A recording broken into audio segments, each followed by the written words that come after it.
समर्पण और साधारण प्रयास से साधारण व्यक्ति भी असाधारण कार्य कर सकता है। आपका स्वागत है दोस्तों आपके ऑनलाइन शिक्षण प्लेटफॉर्म पर। मैं प्रकाश बरनवाल आपका स्वागत करता हूं आपके यूट्यूब चैनल ऑनलाइन शिक्षण पर। दोस्तों आपको पता है कि हम लोग करंट के हर टॉपिक के बारे में जानते हैं।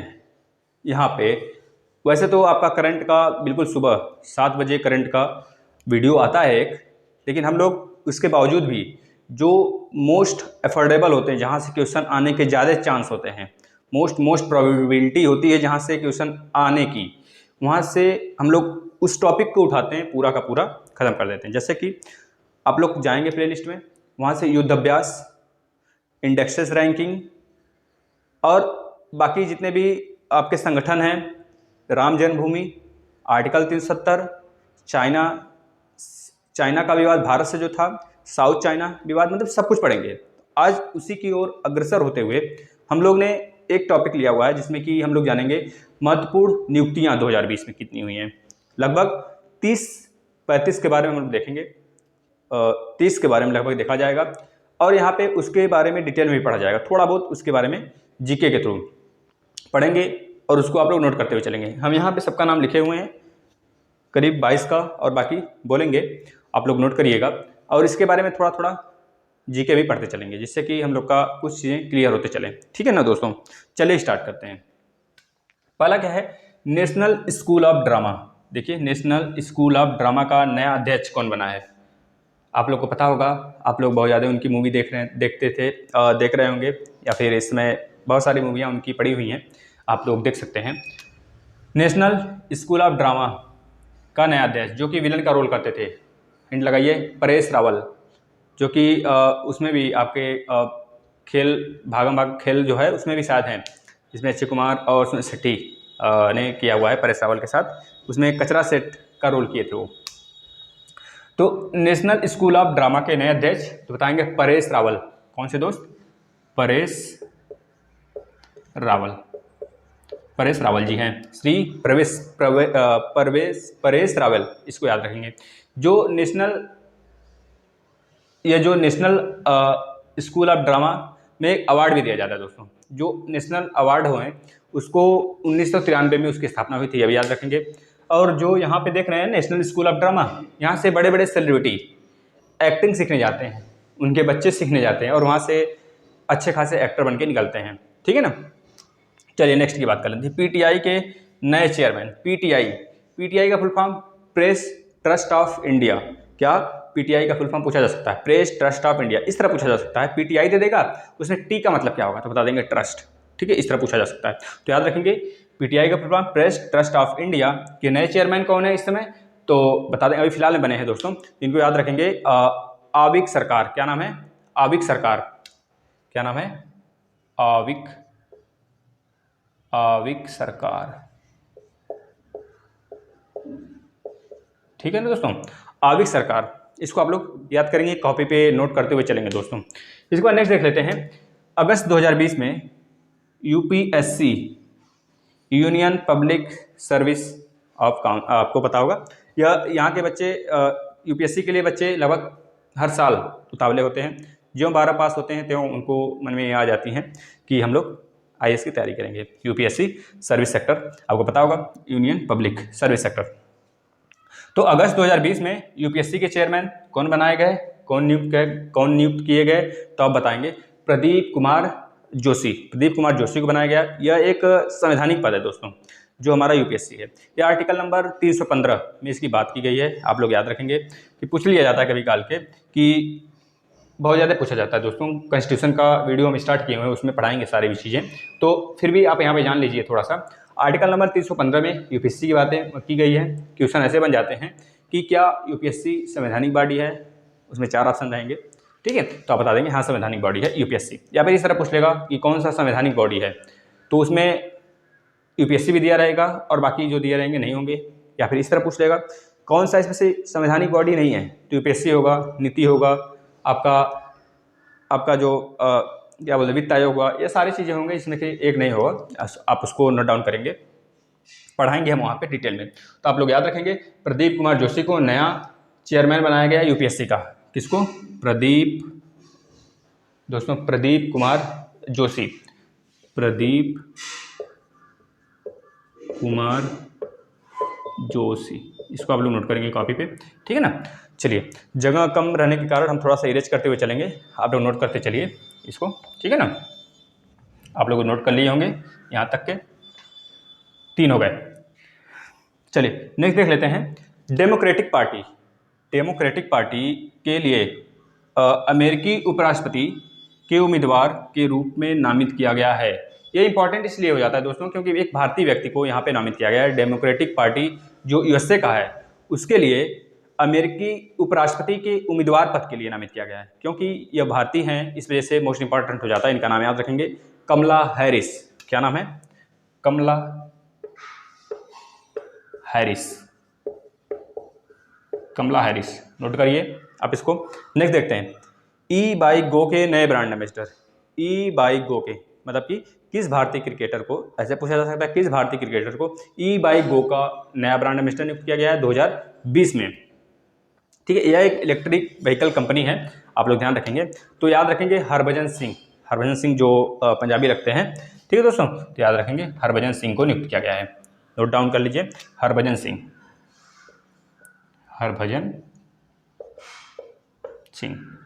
इनको पाजी कहते हैं, क्या कहते हैं? पाजी, ठीक है, याद करेंगे। और चीकू किसे कहते हैं अब बताएंगे, विराट कोहली जी को। तो इस तरह अलग अलग नाम है सबका, निक नेम है, आप इसको याद रखेंगे। हरभजन सिंह, इसका नोट कर लिए होंगे आप लोग। चलिए नेक्स्ट चलते हैं, भारत के नए नियंत्रक एवं महालेखा परीक्षक। यह तो अभी हाल ही में नियुक्त हुए हैं दोस्तों, जो कि आपके जम्मू कश्मीर के उपराज्यपाल थे, उनको उठा के गायक बना दिया गया और वहाँ पे उपराज्यपाल की जगह पे राज्य के रेल मंत्री जो थे मनोज सिन्हा, उनको बना दिया गया उपराज्यपाल वहाँ का। तो पहला उपराज्यपाल के नाम से भी इनको ही जाना जाता है जम्मू कश्मीर के। तो बताएंगे गिरीश चंद्र मुर्मू। क्या नाम है? गिरीश चंद्र मुर्मू। यूटी के बाद दोस्तों, यूटी के बाद अगर पूछा जाता है पहला उपराज्यपाल जम्मू कश्मीर के कौन बने, तो बताएंगे गिरीश चंद्र मुर्मू। और वही उन्हीं को कैग के पद पर नियुक्त किया गया है, वहाँ से हटाकर वहाँ पे मनोज सिन्हा को रख दिया गया। तो आप लोग याद रखेंगे कौन है? श्री गिरीश चंद्र मुर्मू, याद रखेंगे, श्री गिरीश चंद्र मुर्मू। ठीक है दोस्तों, याद रख लेंगे इसको, आप लोग नोट डाउन कर लेंगे, गिरीश चंद्र मुर्मू जी। इसके बाद नेक्स्ट आ जाता है दोस्तों, 2020 में मॉरिशस देश के नए राष्ट्रपति, 2020 में मॉरिशस देश के नए राष्ट्रपति कौन नियुक्त हुए हैं, तो बताएंगे पृथ्वीराज सिंह रूपन, यहाँ के राष्ट्रपति हैं पृथ्वीराज सिंह रूपन। याद करिए, यहाँ पे लिख देते हैं, आप लोग नोट करते रहिए, पृथ्वीराज सिंह रूपन। क्या नाम है? पृथ्वीराज सिंह रूपन। और यहाँ के पीएम कौन है मॉरिशस के, तब बताएंगे मॉरिशस के पीएम जो है आपके रविंद्र जगन्नाथ जी हैं। कौन है? रविंद्र जगन्नाथ जी यहाँ के पीएम है मॉरिशस के। और मॉरिशस के राष्ट्रपति अभी बनाए गए हैं पृथ्वीराज सिंह रूपन। और यहाँ का कैपिटल क्या है मॉरिशस का, तो बताएंगे पोर्ट लुइस, याद करेंगे इसको। चलिए नेक्स्ट पे चलते हैं। नेक्स्ट क्वेश्चन क्या है दोस्तों, मई 2020 में नाबार्ड बैंक के अध्यक्ष, नेक्स्ट क्वेश्चन देखिए, मई 2020 में नाबार्ड बैंक के अध्यक्ष, नाबार्ड का पहले तो ये बन जाता है नाबार्ड का फुल फॉर्म, या फिर इस तरह पूछ लिया जाता है नाबार्ड में ए का मतलब क्या है, ठीक है। तो बताएंगे नाबार्ड का मतलब national bank of agriculture and rural development. जो रूरल बैंक होते हैं एग्रीकल्चर से रिलेटेड होते हैं, वहाँ पे जो किसान होते हैं उन्हीं को फंड दिया जाता है, उन्हीं को कर लीजिए कि वहाँ से ऋण दिया जाता है। तो याद रखेंगे national bank of agriculture and rural development. यहाँ इसकी स्थापना कब हुई थी पहले जान लीजिए, 1982 में इसकी स्थापना हुई थी। इसका हेडक्वार्टर मुंबई में है। मुंबई में बहुत सारे बैंकों का हेडक्वार्टर है, जैसे कि आपका IDBI हो गया, ICICI हो गया, ठीक है, इन सब का भी हेडक्वार्टर मुंबई में ही है। तो याद रखेंगे जो मई 2020 में नाबार्ड के चेयरमैन नियुक्त हुए हैं उनका नाम है गोविंद राजलू चिंतला। क्या नाम है? यहाँ पे लिख देते हैं, यहीं पे लिख देते हैं। अच्छा देखिए, गोविंद राजलू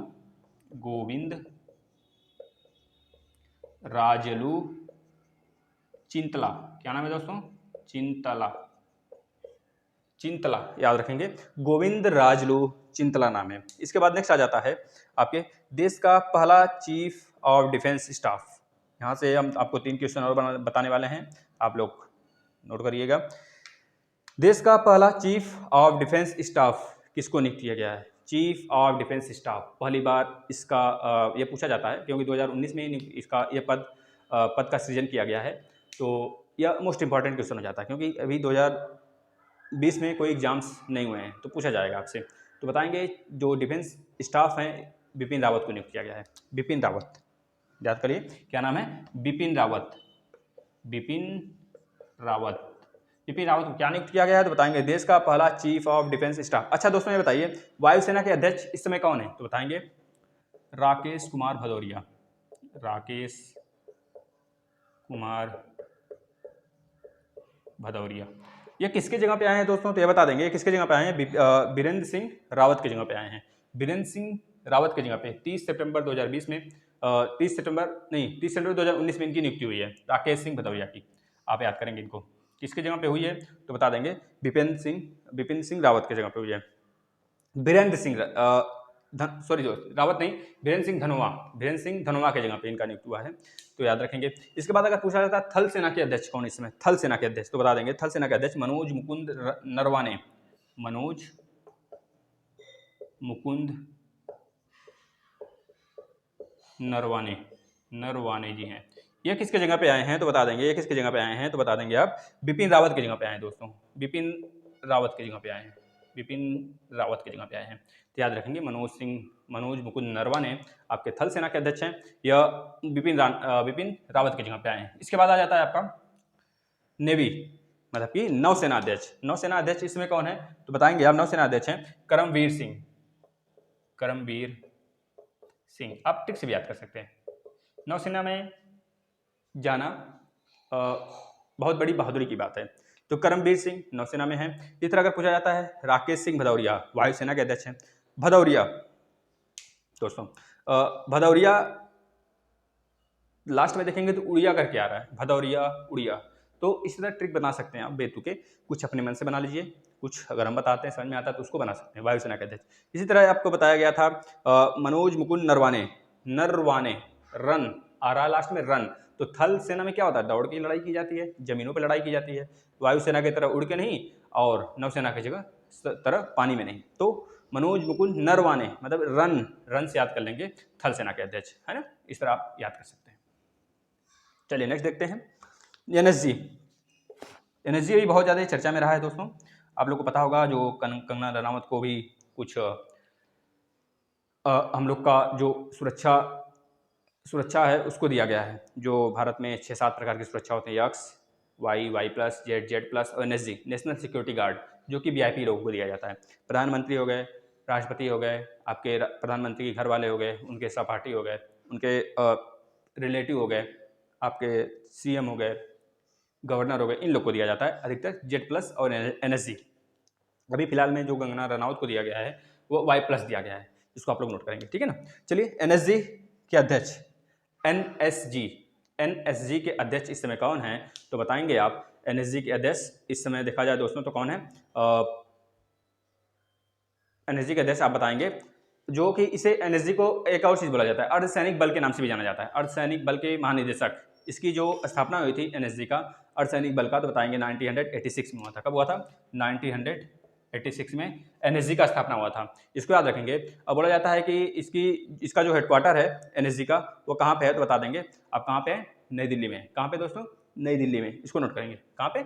नई दिल्ली में। ये मोस्ट इंपॉर्टेंट फैक्ट दे रहे हैं आपको, यह नोट करते चलेंगे आप। नई दिल्ली में एनएसजी का हेडक्वार्टर 1986 में इसकी नियुक्ति मतलब कि स्थापना हुआ था। तो इस समय फिलहाल में जो बनाए गए हैं महानिदेशक, तो बताएंगे अनूप कुमार सिंह। क्या नाम है? अनूप कुमार सिंह। श्री अनूप कुमार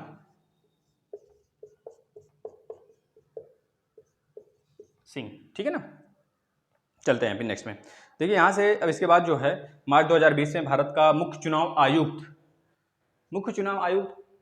में मेनली तीन लोग होते हैं। पहले एक हुआ करता था पद, लेकिन इस समय 3 में। लेकिन जो मुख्य चुनाव आयुक्त नियुक्त हुए हैं इस समय, उनका नाम क्या है? बिमल जुल्का। याद रखेंगे बिमल जुल्का इस समय नियुक्त हुए हैं दोस्तों, उनको आप लोग याद रखेंगे। यहाँ पे हम लिख देते हैं बिमल जुल्का, आप देख लीजिए, इस नाम को नोट करिएगा क्वेश्चन के सामने, बिमल जुल्का, बिमल जुल्का, इनको नियुक्त किया गया है किसमें, भारत का मुख्य चुनाव आयोग 2020 के लिए। ठीक है, इसको आप लोग नोट करेंगे। इसके बाद हम इधर का इरेज करते हैं, उधर का आंसर जो इधर लिखते हैं, आप लोग देखिएगा, चलिएगा। और अपना नोट्स प्रिपेयर करते चलिए, क्योंकि एग्जाम जैसे ही लगेगा आप लोग बस नोट्स ओपन करेंगे या फिर वीडियो को 1-2 बार रिवाइज करेंगे, अच्छे से सारी चीज़ें क्लियर हो जाएंगे। सेबी के इस समय अध्यक्ष नियुक्त किए गए हैं, अभी फिलहाल में जल्द में ही नियुक्त किए गए हैं। तो बताइए पहले सेबी का फुल फॉर्म, तो बताएंगे security and exchange board of India, security and exchange board of India. इसका स्थापना कब हुआ था बता देंगे, 1988 में हुआ था, 1988 में हुआ था सेबी का स्थापना। अगर पूछा जाता है इसका हेडक्वार्टर कहाँ पे है तो बताएंगे मुंबई में, जैसे कि बताया आपको स्टार्टिंग में अधिकतर हेडक्वार्टर है, तो इसका भी हेडक्वार्टर कहाँ पे है दोस्तों, मुंबई में है, याद करेंगे सेबी के। और सेबी के फिलहाल में अध्यक्ष किसको बनाया गया है तो बताएंगे, यह अध्यक्ष जो बनाया गया है अजय त्यागी। दोस्तों यह 8 माह का कार्यकाल, यह पहले से थे अजय त्यागी, लेकिन इनका 8 महीने का कार्यकाल और बढ़ा दिया गया है, बस इसको याद रखेंगे, है ना। तो क्या नाम है, अजय त्यागी जी, अजय त्यागी जी बने हैं सेबी के अध्यक्ष, जो कि 8 महीने के कार्यकाल इनका बस बढ़ा दिया गया। इसके बाद हम लोग आ जाते हैं WWF का ब्रांड एम्बेसडर, फाइट वाला WWF नहीं, ये वर्ल्ड वाइड फंड, याद रखेंगे, वर्ल्ड वाइड फंड के द्वारा मतलब कि वर्ल्ड वाइड फंड इसका फुल फॉर्म हो गया, का ब्रांड एम्बेसडर किससे बनाया गया है तो आप बता देंगे विश्वनाथ आनंद, जो चेस के महाधुरंधर प्लेयर हैं, आप लोग को याद रखना है। कौन बनाया गया है तो बता देंगे विश्वनाथ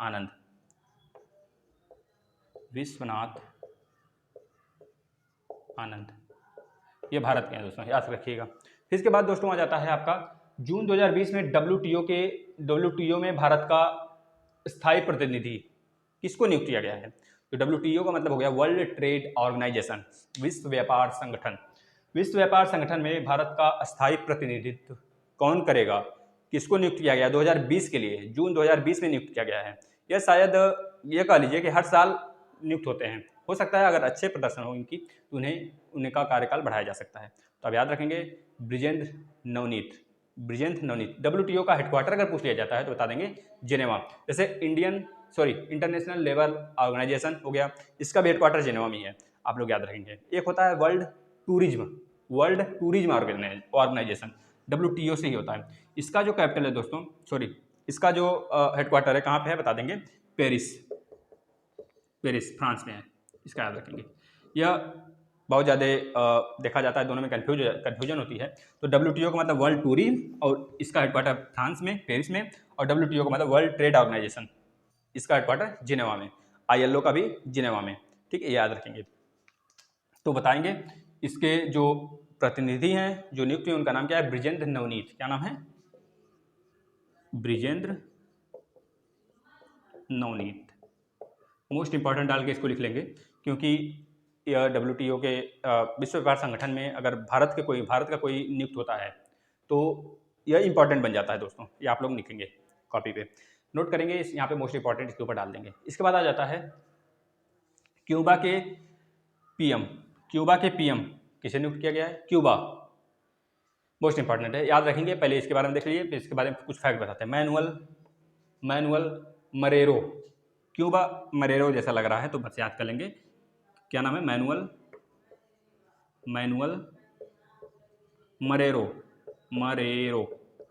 मरेरो को क्यूबा के PM नियुक्त किया गया है, इसको आप याद करेंगे। 43, क्योंकि यहाँ पे 43 वर्षों बाद आए हैं तो इस वजह से बोला जाता है कि मैनुअल मरेरो को, अगर इस तरह भी क्वेश्चन बनता है कि पहली बार यहाँ के PM किसको नियुक्त किया गया है तो बताएंगे मैनुअल मरेरो, क्योंकि 43 साल के पहले यहाँ पे राष्ट्रपति, मतलब कि अब तक राष्ट्रपति का ही शासन चलता था दोस्तों, राष्ट्रपति हुआ करते थे, लेकिन अब फिलहाल में यहाँ के PM का पद बना दिया गया है, सृजित कर दिया गया है। तो इस वजह से आप लोग याद रखेंगे कि मैनुअल मरेरो को क्यूबा का पहला PM बनाया गया, तो याद रखेंगे, ठीक है ना दोस्तों। चलिए आ जाते हैं फिनलैंड के PM, तो आपको याद होगा, ये तो बहुत ज़्यादा चर्चा में था, काफ़ी चर्चा में था। सना मरीन, क्या नाम इनका, सना सना मरीन पीएम बनी हैं फिनलैंड की, इसको याद रखेंगे, जो कि युवा पीएम मानी जाती हैं सबसे। 34 इस समय 35 साल की होंगी, तो याद रखेंगे सना मरीन। सना मरीन कितनी साल की इनका एज है इस समय? हो गया होगा 35 साल, लेकिन जब बनी थी तो 34 साल की थी। जैसे हमारे यहाँ इंडिया में बात किया जाए कि जो पीएम थे सबसे कम एज के कौन थे, तो बताते हैं आप, राजीव गांधी, ठीक है, जिनका देहांत हो गया था। तमिलनाडु के सरकार, मतलब वहाँ की जो संगठन थी, उससे कुछ मनमुटाव के कारण उनको बम से, वहाँ की 2 बच्चियाँ आती हैं और इनको किसी सभा में बम लगाई रहती हैं और डिस्पोज हो जाता है बम और उनका देहांत हो जाता है। इससे पहले कई बार उनको मारने की कोशिश की गई थी, तो आप लोग उसके बारे में पढ़ेंगे, हम लोग पढ़ाएंगे पॉलिटी में, ठीक है दोस्तों। तो याद रखेंगे सना मरीन इस समय 35 साल की है, ठीक है ना। अच्छा दोस्तों, जो सना मरीन है फिनलैंड की, फिनलैंड नॉर्डिक कंट्री के अंदर आता है, ठीक है, जैसे कि आपका नॉर्डिक कंट्री के अंदर आता है, जो कि आपका यहाँ पे 5 कंट्री आती है नॉर्डिक कंट्री के अंदर। इसको हम बताए हैं नेक्स्ट वीडियो में, इसके पिछले वाले वीडियो में जो पॉलिटी वाला चल रहा है वहाँ पे आप लोग देख सकते हैं, ठीक है, पॉलिटी नहीं ज्योग्राफी वाले में बिल्कुल बेसिक से बताया गया सबके बारे में। तो यहाँ के कैपिटल अगर पूछा जाता है फिनलैंड का कैपिटल क्या है, तो बताएंगे हेलेंसिकी। फिनलैंड मतलब फन करेंगे हेलो करके, तो इस तरह कुछ ट्रिक बना के अपना याद कर सकते हैं। अब बताइए नेक्स्ट, अखिल भारतीय शतरंज के अध्यक्ष, अखिल भारतीय सभा एक चलती है, उसमें शतरंज के अध्यक्ष किसको बनाया गया है, तो आप बताएंगे कि अजय पटेल, डायरेक्ट याद रखेंगे अजय पटेल। क्या नाम है दोस्तों? अजय पटेल। अजय पटेल को अखिल भारतीय शतरंज के अध्यक्ष के रूप में चयन किया गया है, नियुक्त किया गया है। इसके बाद दोस्तों आ जाता है नेक्स्ट, भारतीय नौसेना के पहली महिला पायलट, मोस्ट इंपॉर्टेंट दोस्तों, यह हमारे बनारस की हैं, लेफ्टिनेंट शिवांगी चौहान। शिवांगी से याद रखिएगा दोस्तों, पूरा नाम शायद शिवांगी सिंह है या फिर शिवांगी चौहान है, तो लेफ्टिनेंट शिवांगी आप लोग याद रखेंगे सिर्फ, लेफ्टिनेंट शिवांगी। अभी आप लोग बताएंगे जो राफेल आया है फ्रांस से, वह उसके पायलट कौन बनाई गई हैं, वो भी लेडीज ही हैं, वो भी बनारस की हैं, आप बताएंगे, शायद यही हो तो आप लोग सर्च करिएगा, ठीक है। तो लेफ्टिनेंट शिवांगी। इसके बाद आ जाता है दोस्तों कि राष्ट्रीय पिछड़ा आयोग के अध्यक्ष, राष्ट्रीय पिछड़ा आयोग के अध्यक्ष कौन बनाए गए हैं, तो आप बताएंगे भगवान लाल साहनी। भगवान लाल साहनी को राष्ट्रीय पिछड़ा आयोग का अध्यक्ष बनाया गया, भगवान लाल साहनी। याद रखेंगे भगवान लाल साहनी को राष्ट्रीय पिछड़ा आयोग का अध्यक्ष बनाया गया। यह जो हमारा संविधान है पिछड़ा वर्ग का, वह 123वें संविधान संशोधन द्वारा संविधान संशोधन विधेयक लाकर इसको जोड़ा गया है, ये आप लोग याद रखेंगे। 123वां संविधान संशोधन था, लेकिन कौन से नंबर का विधेयक था दोस्तों? 123वां संविधान संशोधन विधेयक था, लेकिन अगर पूछा जाता है किस संविधान संशोधन द्वारा जोड़ा गया, तो बताएंगे 102वें। 101 में संविधान संशोधन में क्या था? जीएसटी से रिलेटेड था। 103 में क्या था, तो बताएंगे आप, जो जनरल को 10% आरक्षण दिया गया, यह था, ठीक है ना।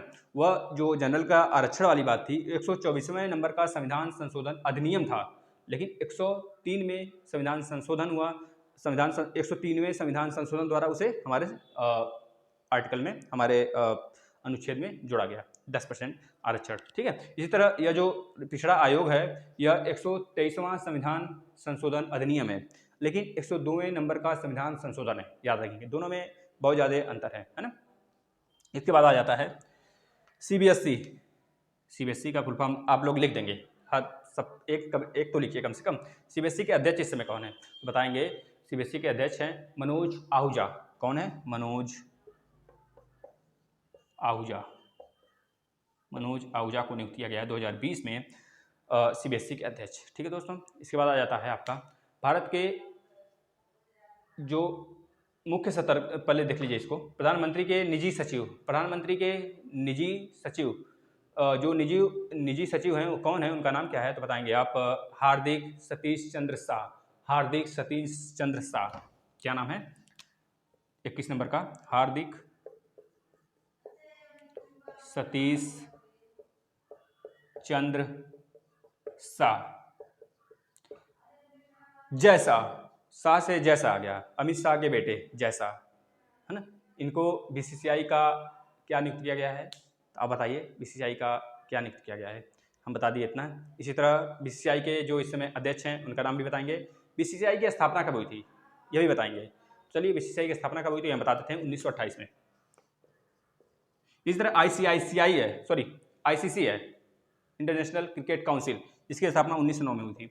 तो 2 क्वेश्चन हो गए आपके लिए।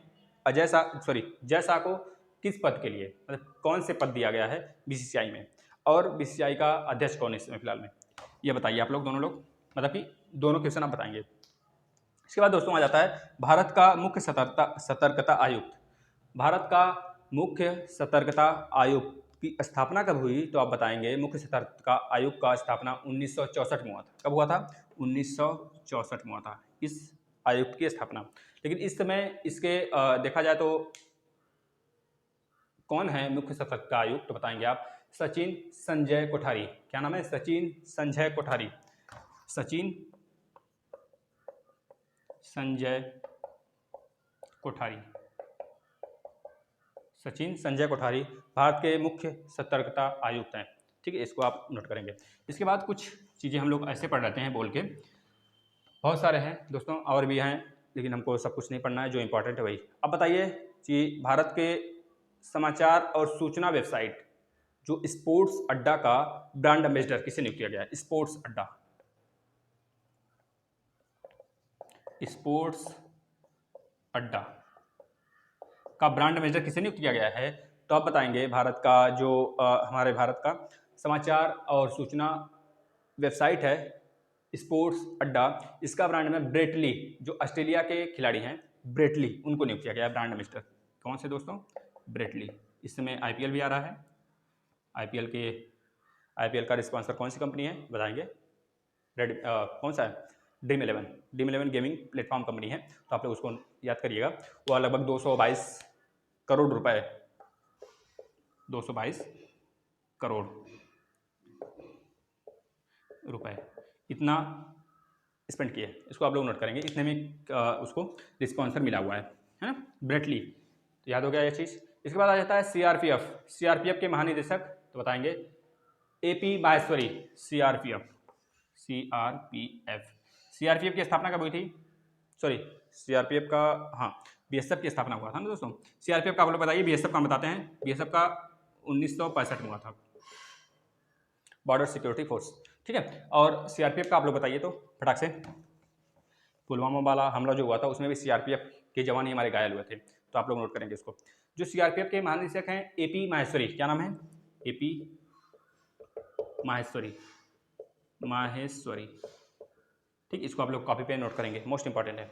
इसके बाद विश्व बौद्धिक संपदा संगठन के महानिदेशक किसे बनाया गया है? विश्व बौद्धिक संपदा संगठन के महानिदेशक किसे बनाया गया है? तो आप बताएंगे डेरेन टैग। क्या नाम है? डेरेन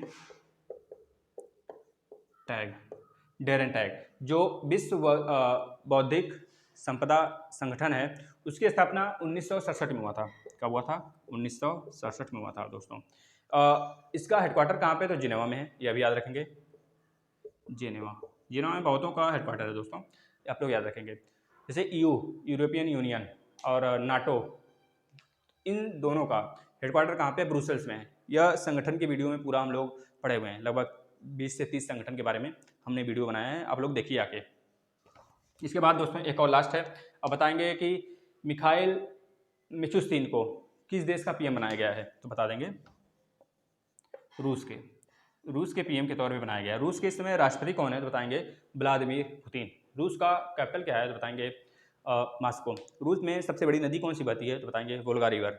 ठीक है ना, वोल्गा गंगा एक संगठन भी, एक योजना भी चलाया जा रहा है भारत और रूस को मिलकर, तो ये याद रखेंगे ये सारी चीज़ें। दोस्तों मज़ा तो आया होगा, मज़ा आया तो अपने सर के लिए एक काम कर दीजिए आप लोग, इसे ज़्यादा से ज़्यादा शेयर करिए और इतना फैलाइए कि हमें भी देख के अच्छा लगे कि हाँ, हमारे फ्रेंड, हमारे बच्चे हमें अप्रिशिएट कर रहे हैं। ठीक है दोस्तों, तो इस तरह हम लोग वीडियो लाते रहेंगे और आपको मोटिवेशन के साथ, बिल्कुल भी बोरिंग नहीं, क्लासेस सब कुछ वही बताया जाएगा जो एग्जाम में आते हैं डायरेक्ट उठ के। तो यह भी क्लास मोस्ट इंपॉर्टेंट के तौर पे आप लोग 2-3 बार देखिएगा। जो लोग लास्ट तक बने रहते हैं उन्हीं को फ़ायदा होता है, जो लोग भाग जाते हैं वह जाएँ हर जगह अपना जाएँ, देखें यहाँ पे आएंगे घूम के वो, और यहाँ से अच्छा मतलब ज्योग्राफी हो गया, पॉलिटी हो गया, हिस्ट्री हो गया, मैथ, रीजनिंग, सारे सब्जेक्ट, बल्कि एनटीपीसी का टेस्ट सीरीज भी चलाया जा रहा है। लगभग 4 से 5 टेस्ट सीरीज खत्म हो चुके हैं, आप लोग देखिए उसे। तो थैंक यू दोस्तों, मिलते हैं नेक्स्ट टॉपिक के साथ अगले वीडियो में। तो धन्यवाद।